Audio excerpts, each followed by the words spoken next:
Hello and welcome to 100 Yards of Football Sports Talk Radio. I'm your producer, Jeremiah Long, and joining me to talk about NFL draft pick Trey Hill, the center coming out of the University of Georgia, is the man himself, Logan Landers, who has a special place in his heart for the University of Georgia and all the universities in Georgia. Isn't that right, Mr. Landers? Yes, sir. I like to play. I like to play it even with all the teams here in Georgia. Not a bandwagon fan, not a number one fan for any of these teams. I like to keep it all neutral. I like all teams from Georgia. I like all the guys that come out of Georgia, Georgia Tech, Georgia Southern. The list goes on and on. There's a bunch of great schools around where we're from, filming in Atlanta area as well.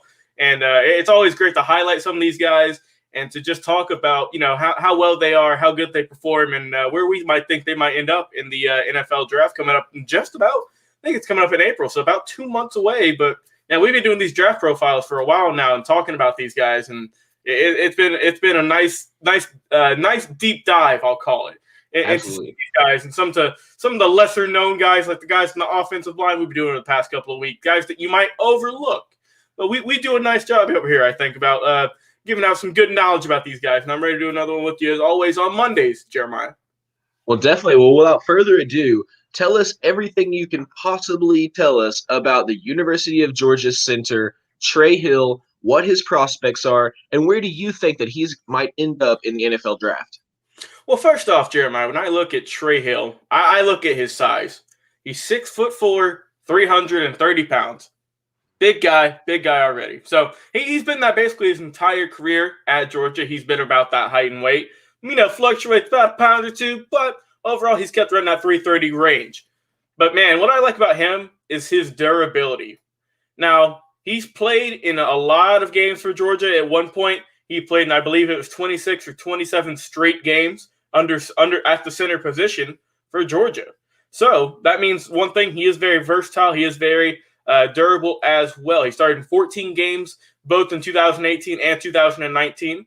This past season, they did have that shortened season, but he was only able to start in 8 of the 10 games because he had to have, unfortunately, arthroscopic knee surgery in both of his knees. So that might be a red flag for some people, but I like to look on the bright side of things as always. So, okay, he might have some knee surgeries, right? Just get something fixed up, nothing too serious. But I look at it as he's getting geared up for the NFL draft. He's getting those lingering issues because you're going to play hurt. That's just always something's going to happen in football. The injury report might not always show it, but those guys, they're playing banged up each and every week. And with Trey Hill starting 14 games in his previous 2 seasons, in 2018 and 19, you knew some of those lingering effects were going to have to carry over into this past 2020 season. So that means that he had to just go in there, get a pretty easy surgery, nothing too major, not like an ACL or nothing. And just get it kind of cleaned up, really. Just get it real good, get it fleshed out, and get it nice and ready for the NFL draft. So I don't think it's too big of a concern with those 2 knee surgeries. And honestly, I think that's just he just did that as a precautionary reason. And so he's going to teams, right? He's doing those pre-draft interviews, just saying, hey, I had to get this small knee surgery on both my knees. Don't worry, I'm good still. All the power, all the strength is still there, and there's nothing to worry about. And there really is nothing to worry about this guy. He is been through the ringer. He's been through Georgia. He's been through a lot of the best teams, the best defensive lines throughout the country, playing in the SEC. He's playing against the Alabama. He's playing against the Ole Misses, the Floridas. We all know the SEC teams, man. They're just a gauntlet of talent. Honestly, there's so many guys out there on the defensive side of the football in the SEC that are just absolute nightmares that you wake up to every night and hoping that they don't come barging down on you. But Trey Hill, he's been through that. He's been through that and then some. And when I've been looking at him, I've been seeing that people have kind of varied about where he might get drafted. Some people say early round. Some people say in the middle of the round. Also, we got a nice comment here from Zakarja, I think. I hope I'm pronouncing that as good as I can. He had a meniscus surgery on his knee. So he had, like I said, nothing too big, but he should be fine, like I said. But, yeah, I think that, he'll be fine. He went through a lot of stuff at Georgia. As we know, they've been through some ups and downs over the past couple of years. But I have seen teams thinking that he might go early in the draft in the first round potentially, while others say he could fall to the 3rd or 4th round. So it is kind of a mixed bag about where you might get Trey Hill. But I do think that regardless of whatever team he ends up on, he's going to be a nice piece in the middle who's going to be able to, first off, snap you the ball. That's the most important part of football. The second, he's going to be there to block as well. And with that 6'4", 330, he's already got the size to be productive in the NFL day one, honestly. He doesn't need to grow anymore. He's already got a good frame. He's got, what I really like about him, Jeremiah, is he's got good hands. That's good.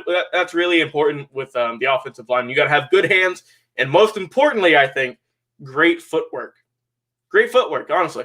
Because those guys can get tripped up so easy. Let's not forget that these are big guys running at each other, trying to tackle each other, trying to move each other out the way. You got to be sturdy on your feet. You can't just be, tap dancing around the box like that. You got to be able to put your foot down, dig into the dirt, and really just stay there and guard your man and push. If you're trying to get some run blocks, just push him out the way. And that's what Trey Hill's able to do. Now, when I was looking at his draft stock and his draft profile, some people were saying that he might have a little bit of an issue getting to the second level, which is when you get that initial first block, but just push him a little bit more out the way. But I do think that with, conditioning and with strength and with everything he's about to get in the NFL and with all the knowledge that he's about to learn, because, offensive linemen, they play for a while in the NFL. If they're worthy of talent, they play for a good amount of time. So whatever team he ends up on, he's going to get a lot of knowledge about how to get better and grow each and every single day, each and every single snap. And I'm looking forward to see how he's going to do, because I do think that he can be a very productive offensive lineman in the NFL at center position. That's what he's projected at playing. He has played a few other positions in the offensive line and the interior level, but it does look like he is just going to stay at the center position where he's really kind of came into his own and became the star that he is on the offensive line. And really just, I think that he's going to stay there, and he's going to, whatever team he ends up on, I think he's going to help them out tremendously. And he's going to help, like I always tell you, Jeremiah, on Mondays and stuff, when we do these offensive linemen, you don't like to hear these guys' names. You don't want to hear these guys' names because usually it's for a bad reason. So, hopefully Trey Hill has a very good career in the NFL. I'm looking forward to seeing where he goes, as I am with everyone that we talk about. But we always have that little special place in our heart, Jeremiah, for everyone that gets drafted out of the Georgia area, regardless if you play for the Bulldogs or not. We hope that they have stellar careers, Hall of Fame careers in the NFL. And I'm looking forward to seeing how Trey Hill does. And, hey, as always, I like to do my own picks about what my own draft projections about where he might end up. So I have 3 teams where I think that Trey Hill might be a good fit for in the NFL. And I want to hear your comments about where you think he might go. So I got the first team is the Denver Broncos. I got the second team as the Pittsburgh Steelers. And my third team is the team that's coming off of a Super Bowl loss, unfortunately, the Kansas City Chiefs. So out of those 3 teams, I think that those are the 3 that have the highest lookout, the teams that might pick him in the draft from what all I've read and where all it's been projected. It's looking like the Broncos and the Pittsburgh Steelers might be the 2 that are battling out the most. But the Chiefs, they could slide in there as well because, like I said, this guy, his stock might fall to the Chiefs. He might get that late first-round pick, or he might get, like I said, he could fall to potentially the 3rd or 4th round. You just never really know with offensive linemen. And this is a pretty good offensive lineman stacked draft as well. There's a lot of good guys that could get picked ahead of him, or he might go and surprise some people and get picked before some of the other ones we've talked about. We'll just have to see. But final words on Trey Hill. Finally, man, I hope this guy does great in the NFL. He's had a great career at Georgia, stand-up guy, and hopefully he can produce and be on a winner at the next level in the NFL. I'm looking forward to it, Jeremiah. Yeah, it's great that a person can come in and work real hard as he's done, go through some injuries, and just know that he still wants this to be his career, his path. Because being a college kid, and going through those injuries, he might have just been like, okay, I've had injury, I've worked hard, I've got some glory days. I'm going to go ahead and finish my business degree or what have you, and just go ahead on into the world. But he knows that he is a strong player that is going to be well needed in the NFL by any of these teams, the Denver Broncos, the Steelers, or the Chiefs. So it's really great to see that he's still pushing. He's committed to continuing to grow and to eventually become a professional football player. And I think any of these 3 teams would be lucky to have him. If you guys are watching, you know what's happening here. We've got Logan Landers, which means that we're going to go deep every time that we do one of these NFL draft prospects. And if you watch us on YouTube, on Facebook, or on Twitch live, thank you so much. And thank you so much for your comments over on Twitch and YouTube and Facebook. Now, if you listen to us, we want you to jump over to our podcast. Our podcast can be found easily by searching on Spotify, for example, at 100 Yards of Football. You can also go to Apple Podcast, search 100 Yards of Football, or use your home device, say, hey, and then say, please play 100 Yards of Football podcast. And it pops right up. We've tried it several different ways with several different times, whether it's Alexa or Google Home or even Siri. So use your podcast medium of choice and find our podcast, 100 Yards of Football. And I'd just like to say, this man, Trey Hill, we hope you do big things. This was our project video on you, but we'll come back, even whether we do a video or not. I know Logan Landers will come back a year from now and just to see exactly where things ended up, because the people in our team are that devoted to football knowledge, and sports in general. We cover an array of sports outside of our 100 Yards of Football podcast. So please, if you guys want to see any other draft picks, if you'd like to know anything about any of the other up-and-coming people coming out of college, or even from the high school era all the way up to college coming into the NFL, we are there for you.